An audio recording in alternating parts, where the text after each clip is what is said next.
So as a soldier in the United States Army, all of you did one thing in common.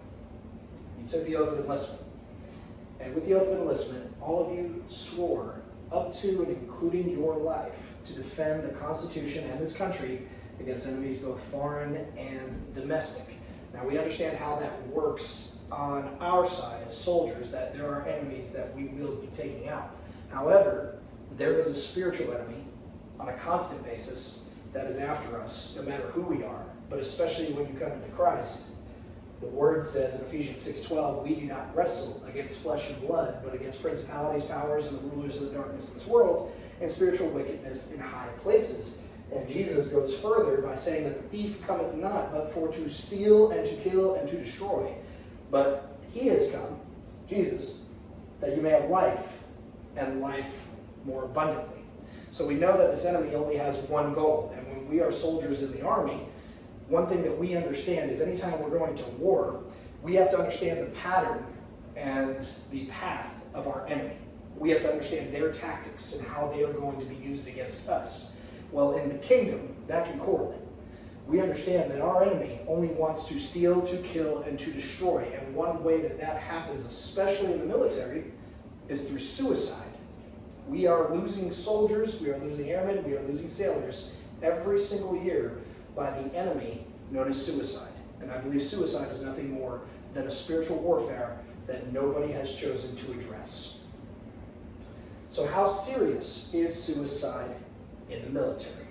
Well, before I go to that question, I want to talk to you guys a little bit about the concept of life. Okay, God is the one who breathes life into every human being.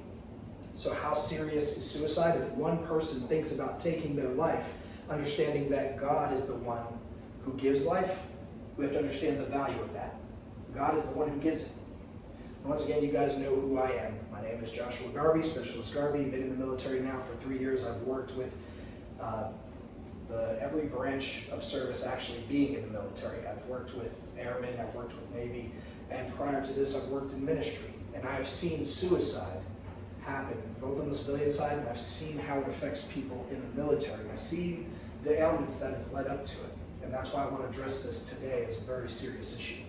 So I want to talk about some solutions, not just the problem. There's a chaplain attached to every single unit. And the chaplain has the ability to offer suicide prevention courses.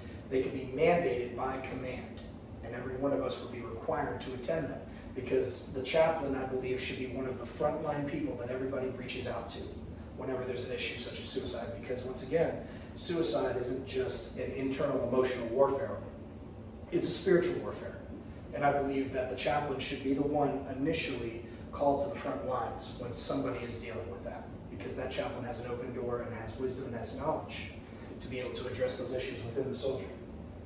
Now, it's not just the chaplain. You guys, within your own units, are going to be working with soldiers, and each of us should be looking to the needs of our brothers and sisters around us. Now, if you guys get to the rank of NCO, you are going to have the ability to counsel your soldiers once a month. That's going to be your responsibility.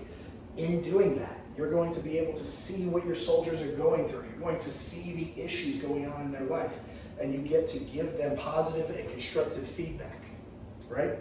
So it's not just the ability to sit with them and talk to them about soldiering.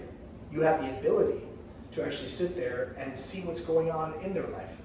We talked about this in my last presentation. People don't care how much you know until they know how much you care, right?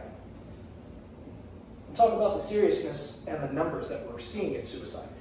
In 2018, 81 service members died, 36 soldiers, 23 sailors, 9 airmen, 13 Marines. 2019, just in the first quarter, from January through March, 90 active duty service members died by suicide. 30 soldiers, 20 sailors, 26 airmen, and 14 Marines. So we actually, once again, within 1 year, 81 service members died.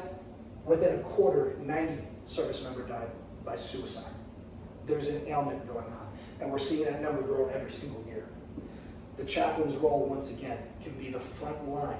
And you guys can be the ones, if you see an issue within your soldiers, to be able to reach out to the chaplain for them if you see an issue going on with them. Your role, once again, scripturally, we have a duty when we're ambassadors of Christ. You're the closest influence to your soldiers. That means that you should be discerning to know what's going on inside of their life. Jesus said that I am the good shepherd. The good shepherd lays down his life for the sheep. So we don't just lay down our lives for our country, we lay down our lives for those around us as well, because that's what Christ has called us to do. And once again, the scripture gives us an example of what a shepherd is. He causes his sheep to lie down in green pastures and still waters. So with this, I really hope I helped you understand that suicide is a very real and present danger in our industry. And I hope I showed you the value and the resources that the chaplain can offer. Suicide is nothing more than a permanent solution to a temporary problem, and it is our job to point the problems of our soldiers to the Redeemer so they can know the truth, and the truth can set them free. Thank you for your time.